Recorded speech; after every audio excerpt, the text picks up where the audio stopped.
Commander Thaxil's 12 eyes contracted simultaneously, a Krellin expression of pure shock. In 40 solar cycles of monitoring deep space from battle station supremacy, he'd cataloged supernovas, witnessed the birth of stars, and tracked the movements of the galaxy's 1,000 known species. But he'd never seen anything like this. "Verification," he ordered, his chitinous fingers dancing across the holographic controls. "Verified, Commander," responded Lieutenant Kexera, her voice tight with concern. "Gravitational distortion consistent with a mass of 17 million metric tons, moving at 0.4 light, through empty space. That's impossible. Nothing travels through dark space at that velocity. Run diagnostics on." "Sir." Kexera's wings fluttered involuntarily. "Energy readings coming through. The object, it's artificial." Thaxil felt his carapace tighten. The Krellins had ruled this sector for 3 millennia. They knew every species, every ship design, every possible threat. This matched nothing in their databases. "Route the readings to my station." The data streamed across his display, and Thaxil's mandibles went slack. Fusion reactors, primitive by galactic standards, but dozens of them. Magnetic field generators creating a bubble of twisted spacetime. And the heat signatures, by the 7 suns, the heat signatures suggested chemical propellant weapons. "Who builds a warship with chemical weapons?" Lieutenant Kexera whispered. Before Thaxil could respond, the communication array crackled to life. Static at first, then crude radio waves. Actual radio waves, like something from a museum exhibit. "Repeat, this is UN's Prometheus, Earth Combined Fleet, designation Heavy Battleship 01. We are conducting peaceful exploration under United Nations Charter 77 Alpha. Any vessels in vicinity, please respond." The message repeated in mathematical sequences, then multiple languages, none matching any known galactic tongue. Thaxil's threat assessment subroutines were screaming warnings. "Earth." Lieutenant Kexera's confusion was palpable. "There's no registered species called." "Pull deep archives," Thaxil ordered. "Pre-contact surveys. Anything." Minutes passed. "Then found something, sir. Uncontacted primitive world, 3rd planet, System 47B9. Designation, Earth. Last survey, 800 cycles ago. Technology level, pre-nuclear." Thaxil stared at the approaching mass. Pre-nuclear to this in 800 cycles. Impossible. The Krellins had taken 50,000 cycles to achieve faster-than-light travel. "Sir, should we alert High Command?" Thaxil was already connecting to High Admiral Kextor's priority channel. The Admiral's scared visage appeared, looking annoyed at the interruption. "Commander, this better be." "High Admiral, we have an unidentified vessel approaching at 0.4 light. Mass signature suggests capital ship classification. Unknown configuration. And sir, they claim to be from Earth." Kextor's expression shifted from annoyance to disdain. "Earth. That primitive mudball. Don't waste my time with." "Sir, I'm transmitting their weapon signatures now." The Admiral fell silent. Then, very quietly, "Those readings can't be correct. Triple verified, sir. Magnetic acceleration weapons capable of launching projectiles at 0.8 light. Fusion warheads in the gigaton range. And sir, the hull composition. Our computers can't even identify the alloy." For the first time in Thaxil's memory, High Admiral Kextor looked uncertain. "How long until they reach us?" "At current velocity, 14 standard units. Mobilize the 7th Fleet. Full combat protocols." "Sir, they're broadcasting peaceful intent." "Commander," Kextor's voice cut like a plasma blade, "no species builds weapons like that for peaceful exploration. Ready the fleet. If these humans want to announce themselves to the galaxy, let's give them a proper Krellin welcome." The connection severed. Thaxil turned back to his displays, watching the impossible ship grow closer. His threat assessment was still screaming. But now he noticed something else. The ship wasn't slowing down.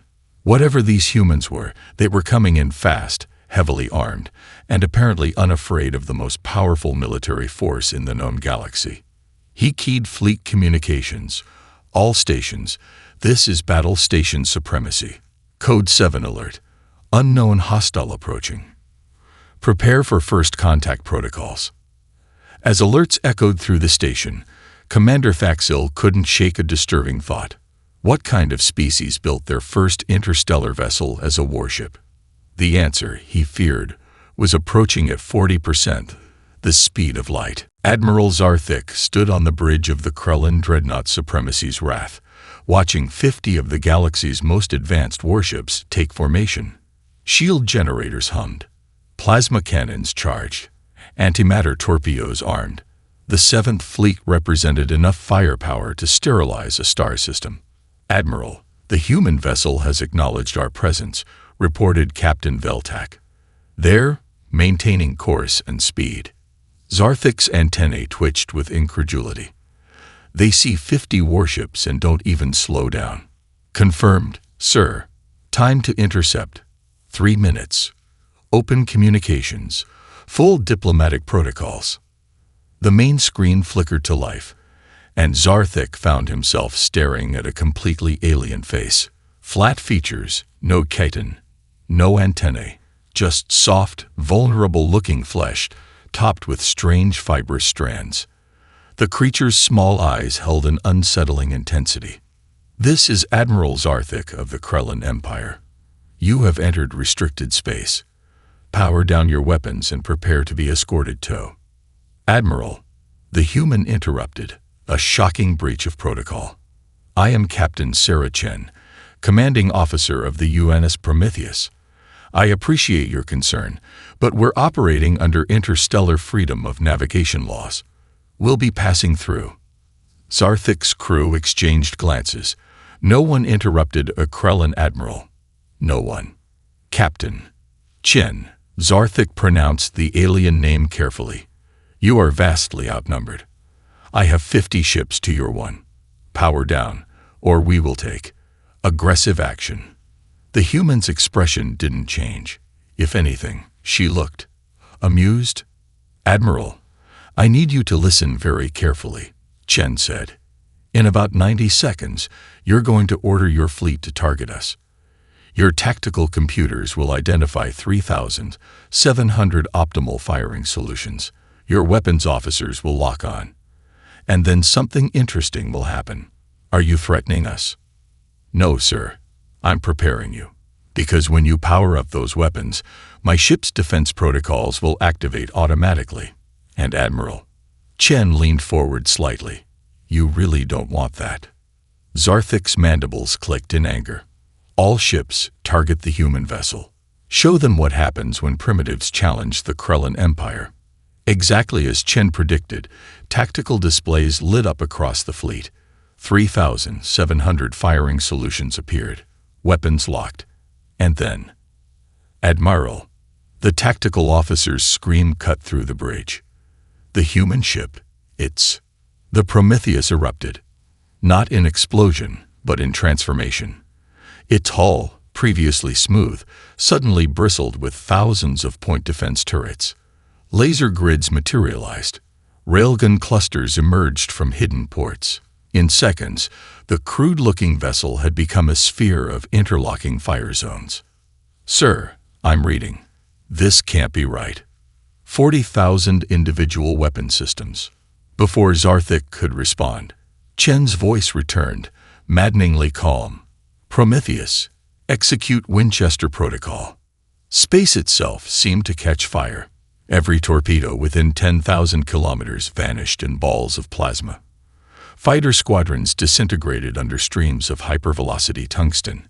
A Krellin destroyer's shields flickered and died as a dozen railguns found the same spot simultaneously. In 12 seconds, it was over. Debris floated where squadrons had been. The Prometheus continued forward, untouched, its weapons still trained on the surviving fleet. Casualties, Zarthik whispered. 6 fighters destroyed. 200 torpedoes intercepted. Destroyer Pride of Krell has lost shields. No human weapons targeted our main ships. They could have destroyed us all. Chen's face reappeared on screen. Admiral, that was a demonstration, not an attack. We call it point defense. Now, let me be crystal clear. I have 16 relativistic kill vehicles armed and ready. Each one carries the kinetic energy of a small moon. I can turn your entire fleet into an expanding cloud of plasma in under 4 minutes. She paused, letting the words sink in. But I won't, because humans prefer peace. We've had enough war among ourselves to know its true cost. So here's what's going to happen. You're going to escort us through your space. We're going to have a nice chat about establishing diplomatic relations, and everyone goes home to their families. Or, her eyes hardened, we can do this the other way. Your choice, Admiral. Zarthik stared at the tactical display. 50 ships versus 1. It should have been a massacre. Instead, he was being given terms by a single vessel crewed by soft, fleshy bipeds who'd somehow turned warfare into mathematics. Captain Chen, he said slowly, request permission to come aboard. I believe we need to discuss diplomatic relations. Chen smiled, an expression Zarthik would later learn humans used to indicate pleasure rather than aggression. Permission granted, Admiral. Fair warning, though, the coffee is terrible, but the conversation will be illuminating. As Zarthik prepared to board the human ship, one thought echoed through his mind. If this was their idea of diplomacy, what would actual war look like? Admiral Zarthik's claws clicked nervously on the shuttle deck as he first laid eyes on the Prometheus's interior. Where Krellin ships were elegant crystalline structures, this human vessel was all brutal efficiency. Industrial corridors, redundant systems, and blast doors every 20 meters. Welcome aboard, Admiral, Captain Chen greeted him, extending her hand. Zarthik stared at the appendage uncertainly until his cultural attaché whispered, Greeting ritual, sir. Grasp and shake. The custom completed, Chen led them through the ship. Zarthik noticed the crew immediately. They moved with an unsettling economy, never quite relaxed, always aware of their surroundings.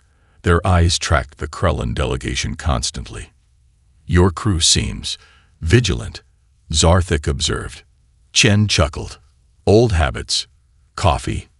In the briefing room, Zarthik sipped the bitter human beverage while his science officer, Dr. Vexera, studied the technical readouts Chen had provided. These power readings, Vexera's voice carried disbelief. Your engines run continuously at 90% capacity. Only during combat readiness, Chen replied. We can maintain that for about 18 months. Vexera's antennae shot upright. Most species measure combat endurance in hours. Chen exchanged glances with her tactical officer, Commander Ramos.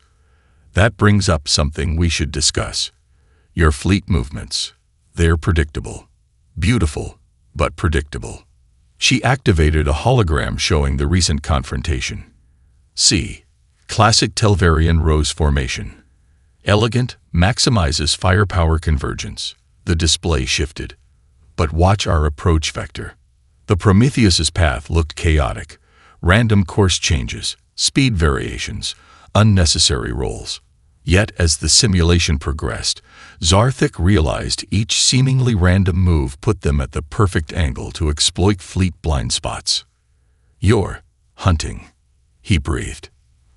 Persistence predation, Commander Ramos confirmed. Humans evolved chasing prey across African plains. We'd follow herds for days, wearing them down.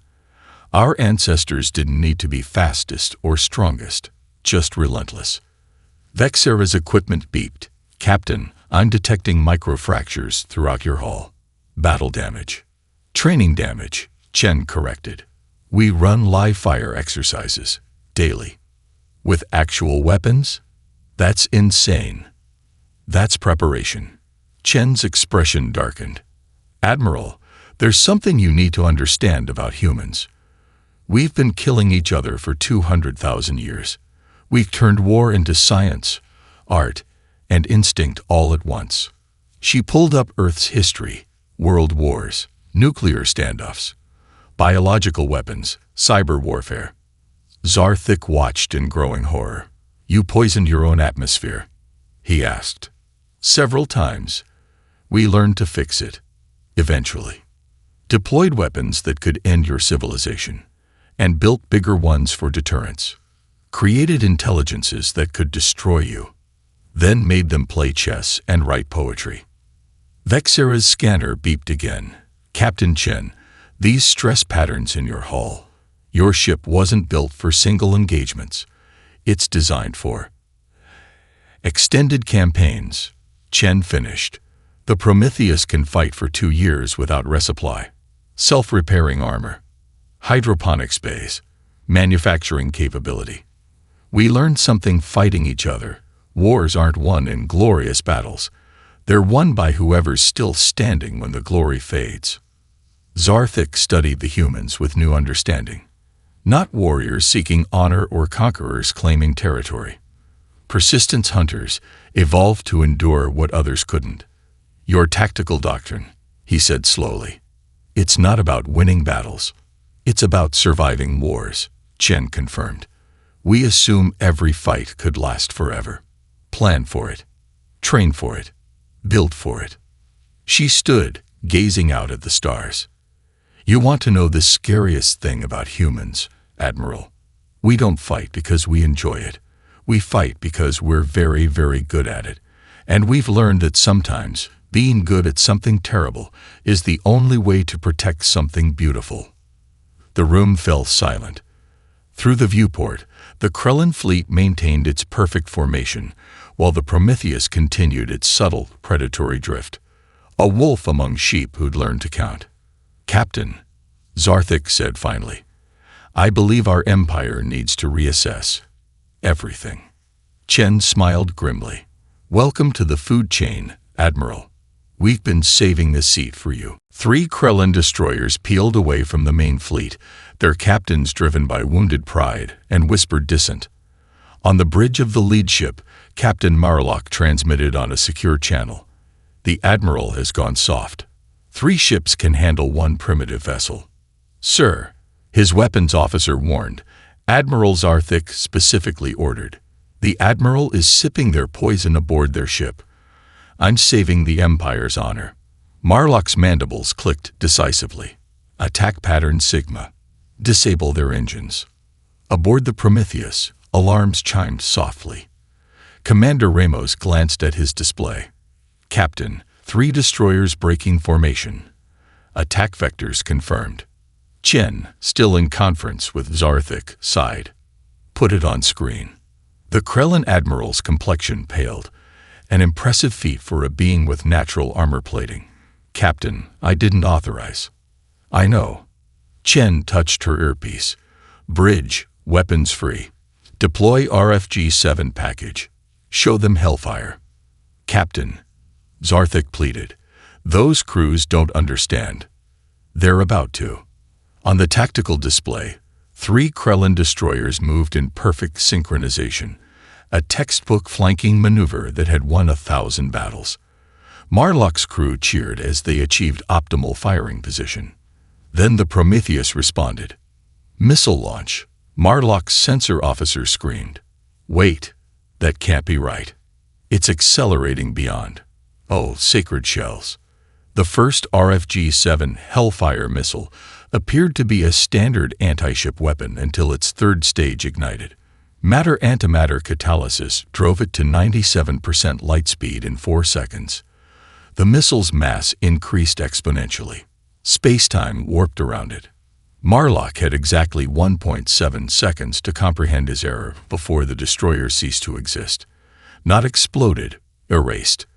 The kinetic energy released was visible from 3 star systems away. "EVAs IV menu VDers," screamed the 2nd destroyer's captain. Chen's voice carried across all channels. "Prometheus command to Krellin vessels. Your evasion pattern assumes Newtonian physics. Our targeting doesn't." The 2nd destroyer jigged left, following standard doctrine. The RFG-7 had already calculated 27 possible escape vectors. The destroyer flew directly into interception point 16. Another star plumed in space. The third captain, younger and quicker to adapt, did something unexpected. He surrendered immediately, powering down all systems. "Smart boy," Chen murmured. Then louder, "Prometheus, deploy MIRV demonstration, non-lethal spread." A single missile left the human ship's belly. 20 kilometers out, it flowered into 12 independent warheads. Each adjusted course with impossible precision, bracketing the surrendered destroyer in a perfect sphere. They detonated simultaneously, not as weapons, but as flares. For 10 seconds, the Krellin ship sat at the center of a miniature constellation. "My God," Zarthik whispered. "They could have killed it 12 times over," Chen confirmed. "That's one missile. Admiral, we carry 200. She changed the display to show Prometheus's full arsenal. Relativistic kill vehicles for hard targets, Kasaba howitzers for shield penetration, nuclear pump lasers for swarm defense, and things we really hope we never need to use. Such as, Chen hesitated, Strangelet bombs, false vacuum collapse devices, von Neumann interceptors. Vexera's scanner clattered to the floor. You carry existential weapons. Things that could unmake reality itself. Mutual assured destruction only works if the destruction part is absolute, Ramos explained. Earth learned that lesson the hard way. The bridge fell silent. Through the viewport, the expanding plasma clouds that had been 2 destroyers continued to dissipate.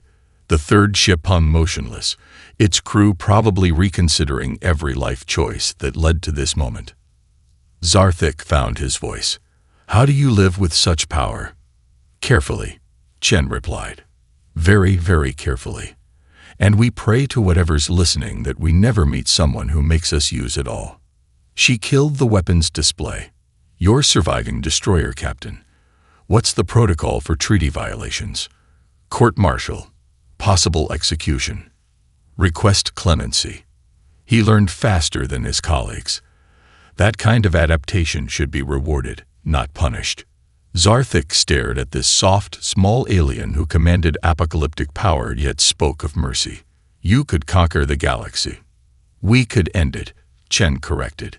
"That's precisely why we won't try.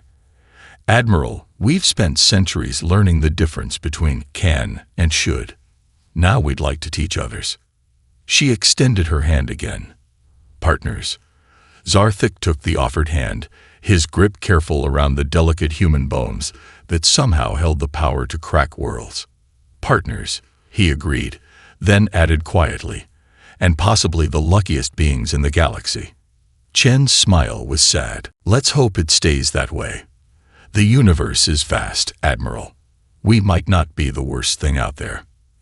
Ambassador Vextor had negotiated with 100 species across the galaxy. He'd stared down Urgathi warlords, matched wits with the enigmatic crystalline collective, and once spent 6 months in a pressure suit negotiating underwater with the abyssal hegemony. Nothing had prepared him for Dr. Elizabeth Harper. "More tea, Ambassador." The human diplomat poured from delicate china that seemed absurdly fragile aboard a warship. Her grandmotherly appearance, gray hair, soft wrinkles, gentle smile, contrasted sharply with the tactical displays showing Earth's defense grid. "Thank you," Vextor accepted, his massive claws struggling with the tiny handle. Around the conference table, his diplomatic team shifted nervously. The humans had insisted on this formal meeting after the destroyer incident. Now then, Harper adjusted her spectacles, an archaic vision correction that somehow made her more unsettling.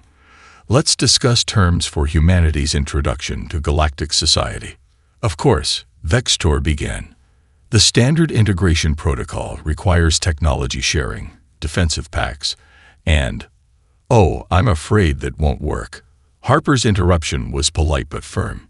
"You see, humanity has certain trust issues." She tapped her tablet, bringing up a holographic display. "Our history of first contacts hasn't been encouraging. When Europeans met indigenous Americans, 90% died from disease. When technological disparities existed, the advanced civilization always, without exception, exploited the weaker one. Surely you don't think the Krellin Empire would? I think, Harper smiled sweetly, that power corrupts universally. It's not personal, Ambassador. It's mathematical. Captain Chen entered with a grim expression. Dr. Harper, the Krellin fleet's been making interesting quantum communications. Have they now? Harper's eyes twinkled with amusement, perhaps planning to call for reinforcements. Test our defenses while Admiral Zarthik is aboard. Vextor's antennae twitched, a tell he immediately regretted. That's absurd. We would never violate diplomatic protocols. Harper finished, like those 3 destroyers did 20 minutes ago. She sipped her tea calmly. Ambassador, would you like to know something fascinating about human nature? Without waiting for an answer, she continued. We're paranoid. Clinically, pathologically paranoid. It's kept us alive for millennia. So when we decided to announce ourselves to the galaxy, we prepared for the worst-case scenario. The hologram shifted, showing Earth surrounded by defensive platforms. Then it zoomed out. Mars bristled with weapons. The asteroid belt was a fortress. Jupiter's moons were military installations. Every world. Vextor whispered. Every rock bigger than a kilometer, Harper confirmed. But that's just Sol's system. Should I show you what we've done elsewhere? The display zoomed out further. Red dots appeared throughout local space. Thousands of them. Automated defense platforms. Relativistic kill vehicles in permanent orbit around. Well, let's call them points of interest. They're programmed with a simple instruction. If Earth's quantum signature disappears, activate. Vextor studied the display with growing horror. Several red dots orbited dangerously close to Krellin core worlds. How long? He managed. Oh, about 40 years. We've been watching you for quite some time, Ambassador. Learning your languages, studying your cultures, mapping your weaknesses. Harper's grandmother facade cracked slightly, revealing steel beneath. Did you think we'd announce ourselves before securing overwhelming advantage? This is mutual assured destruction. MAD, we call it. Appropriately named, don't you think? Harper freshened her tea. Now let's discuss cooperation. Vextor felt trapped between impossibilities. Threaten Earth. Their automated systems would glass half the galaxy. Submit to their terms. Show weakness to a species that turned paranoia into foreign policy. What do you want? He asked finally. Peace, Harper said simply. Trade. Cultural exchange. The usual things civilized species desire, but on equal terms. No technology transfers until trust is established. No oversight of human military development. And absolutely no attempts to discover the locations of our contingency weapons. And if we refuse, Harper's smile never wavered. Then we maintain the status quo. Earth remains armed, paranoid, and watching. Your choice, Ambassador. Would you prefer us as cautious friends or suspicious neighbors? She slid a document across the table, an actual paper document, charmingly primitive. Our proposed treaty. Take your time reviewing it. Oh, and Ambassador. Her eyes hardened. The quantum communications you're about to send. We're reading those too. Just so you know. Vextor stared at the document, then at this elderly human who'd just revealed the galaxy was held hostage by a species of weaponized paranoiacs who'd turned mutual annihilation into a greeting card. I'll need to consult with my government, he said weakly. Of course. Take all the time you need. Harper's warmth returned. More tea. As Vextor accepted the refill with trembling claws, one thought echoed through his mind. How do you negotiate with a species that assumes betrayal and prepares for apocalypse? The answer, he realized, was very, very carefully. The Krellin breaching pod hit the Prometheus's hull with practiced precision. Elite Marine Captain Corval led his squad through the molten entrance, pulse rifles ready. The hardliners in the fleet had transmitted simple orders: capture the human ship, prove these primitives weren't invincible. Clear, his point man reported. The corridor stood empty, bare metal walls, harsh lighting, no defenders. Too easy, Corval muttered. His squad had breached 1,000 ships. This felt wrong. They advanced 20 meters before the blast doors slammed shut, ahead and behind. The lights died. Emergency red bathed everything in blood. Breaching charges on thee. The voice that interrupted wasn't translated.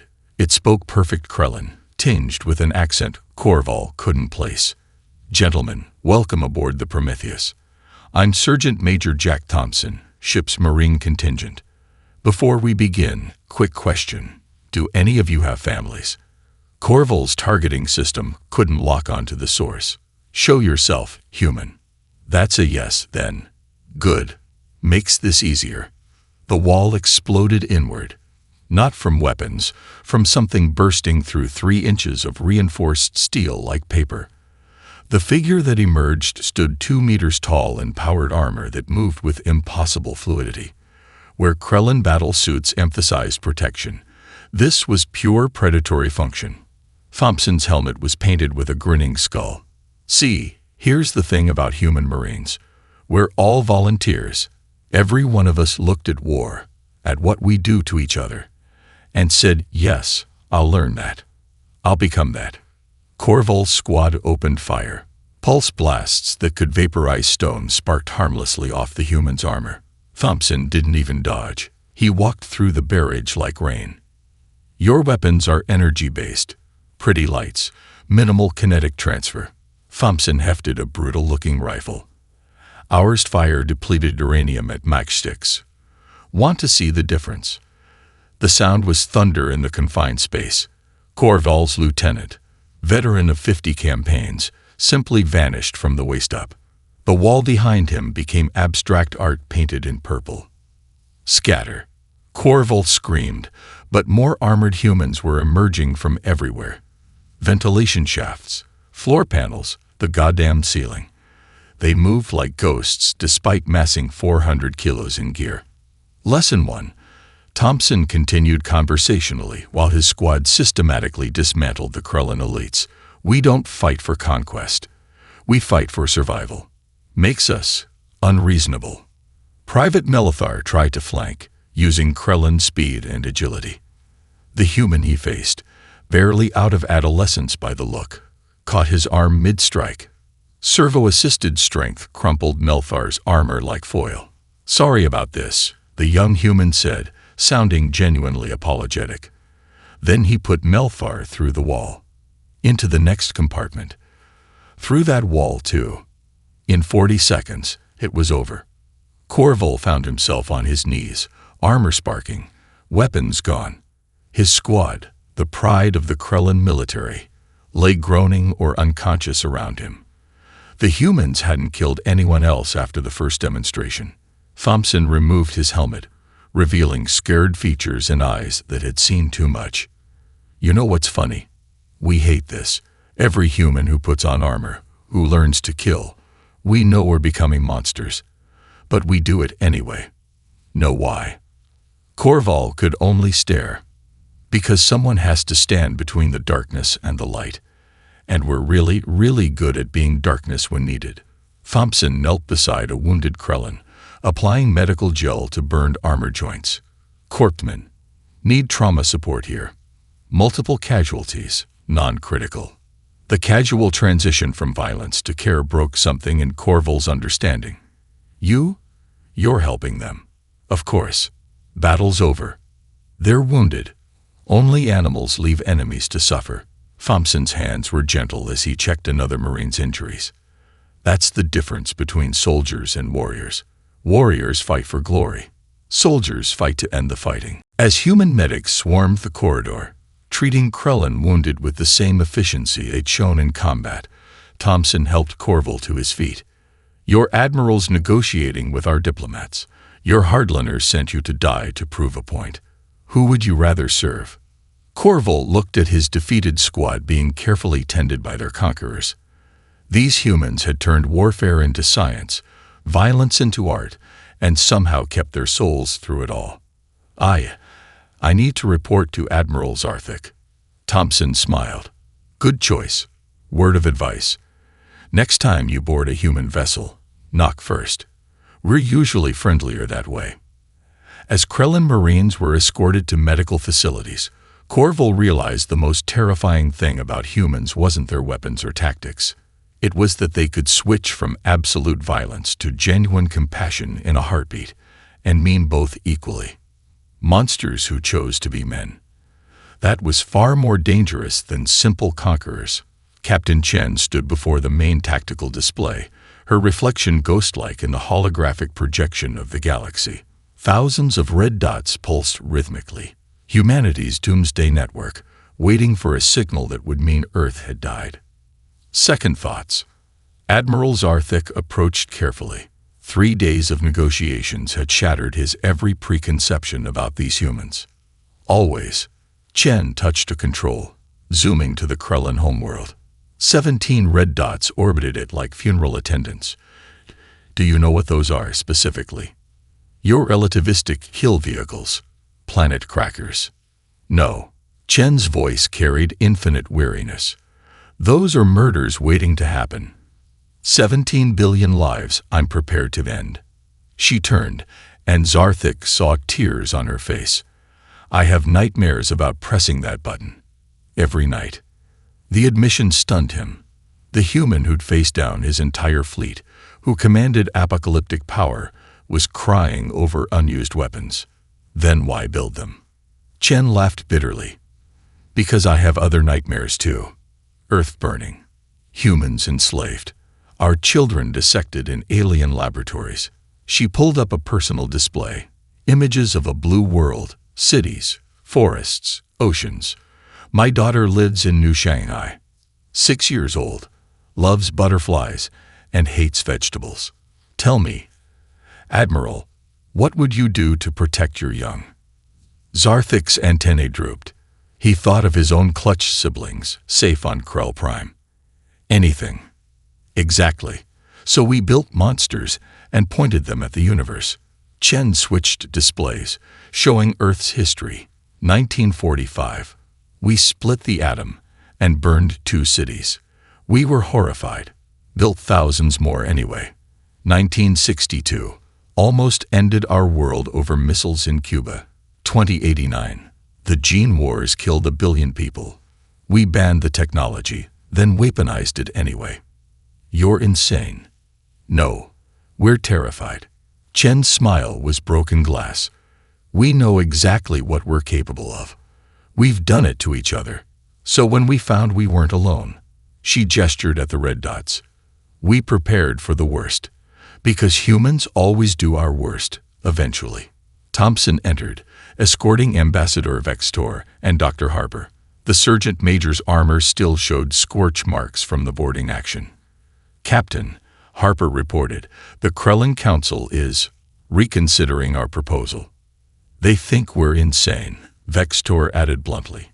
A species that builds doomsday weapons as a greeting. We are insane, Chen agreed, but functionally so. Doctor, show them Project Damocles. Harper's grandmotherly facade cracked completely. Sarah, that's classified. Not anymore. Chen's command tone brooked no argument. The display changed. Not red dots now, but purple ones. Thousands of them throughout human space. Damocles bombs, Harper explained reluctantly. Antimatter charges in hyperspace. Undetectable. Untargetable. If our Deadman switches activate, they return to normal space and detonate. Where? Zarthik asked, though he suspected the answer. Inside our own worlds, Chen said quietly. Every human colony, station, and ship. If we lose, if Earth falls, if our culture faces extinction, we take everything with us. No technology to reverse engineer. No population to enslave. No victory for our conquerors. The room fell silent. Even Thompson looked uncomfortable. You'd genocide yourselves, Vextor whispered. Rather than let someone else do it, Yes. Chen met each alien's gaze. That's the price of terror, Ambassador. We've made ourselves too dangerous to conquer, but too valuable to destroy. It's insane, it's horrible, and it's worked for 80 years of human history. She turned back to the display, to the waiting weapons, to the murders she prayed she'd never commit. So when we offer peace, when we extend friendship, when we speak of cooperation, understand what we're really saying. We're offering to not be monsters, to not use what we've built, to choose hope over fear, for once in our bloody history. Chen killed the display, plunging the room into darkness broken only by starlight. But make no mistake, if threatened, if cornered, if faced with extinction, we'll become exactly what we fear. And then we'll all burn together. Emergency lighting flickered on, revealing Chen's face, not the confident captain, but a woman carrying the weight of potential genocide. Still want that alliance, Admiral. Still think humans are worth the risk.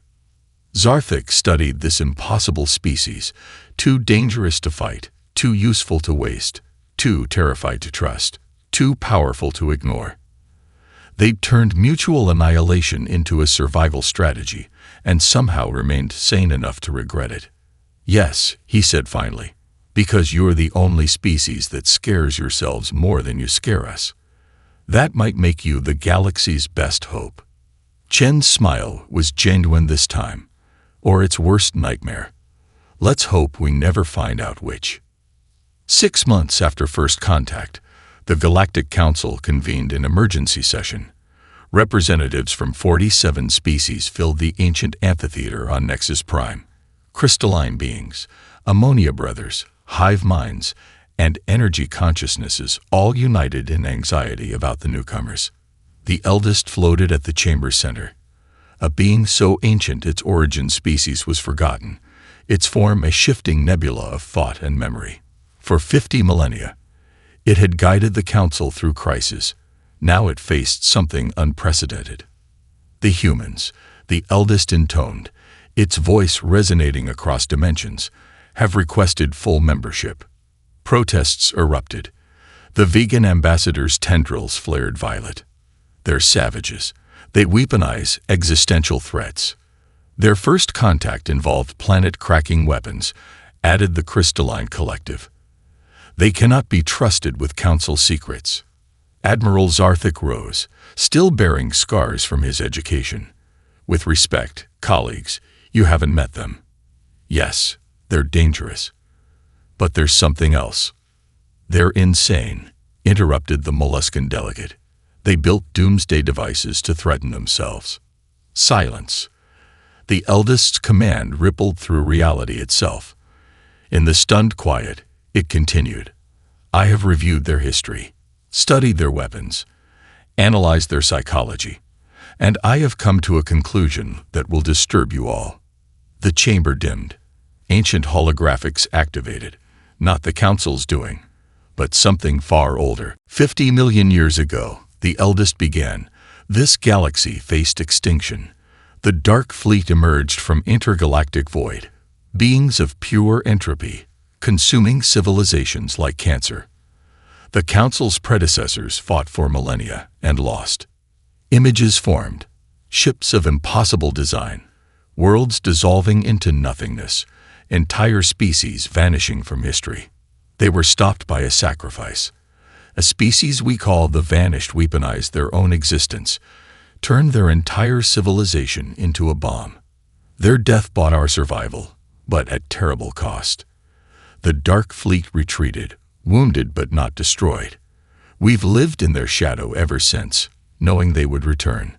The eldest's form shifted, focusing on the human delegation entering the chamber. Captain Chen, Dr. Harper, Ambassador Vextor, and others took their seats. Every great cycle, we've searched for their successors. The warrior prophets who would stand between light and darkness. We found conquerors, builders, dreamers, but never again did we find a species willing to burn themselves to save others. Understanding dawned on ancient faces. Until now, the eldest concluded. Humans haven't just weaponized mutual destruction, They've perfected it. They've turned paranoia into policy, terror into deterrent, madness into method. They are exactly what we need. Too dangerous to challenge, too valuable to waste, too self-aware to become tyrants. The eldest floated toward Chen. Captain, your species terrifies the galaxy. Good. Fear keeps predators honest. But you also showed mercy to enemies, wisdom in victory, restraint with power. These paradoxes make you perfect guardians. Chen stood, her voice carrying across the chamber. We don't want to be guardians. We just want to survive. Which is precisely why you must be. Those who seek power shouldn't have it. Those who fear it understand its cost. The eldest raised its form, addressing the assembly. I invoke Protocol Alpha. Emergency elevation to senior council status. Shock rippled through delegates. No species had achieved senior status in recorded history. This is unprecedented. The vegan ambassador protested. So is the threat we face, the eldest replied. The dark fleet stirs. Our sensors detect movement in the void between galaxies.